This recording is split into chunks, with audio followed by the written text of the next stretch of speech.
శ్రీ గురుభ్యో నమః. శివానంద లహరిలోని 2వ శ్లోకం.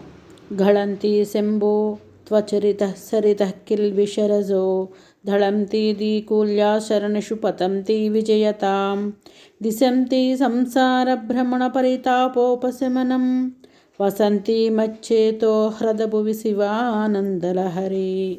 ఓ పరమేశ్వర, నీ చరిత్ర అనేది నది నుండి స్రవించున్నదియు పాపధులను పోగొట్టేది, బుద్ధి అనడి కాలవయందు సాగుచున్నది, సంసార తాపమును తీర్చినటువంటిది, నా మనస్సు అనడి స్థానమునందున్నట్టిది అగును అయిన పార్వతీ పరమేశ్వరుల వలన కలిగిన ఆనందమనడి ప్రవాహము సర్వోత్కృష్టమైనది.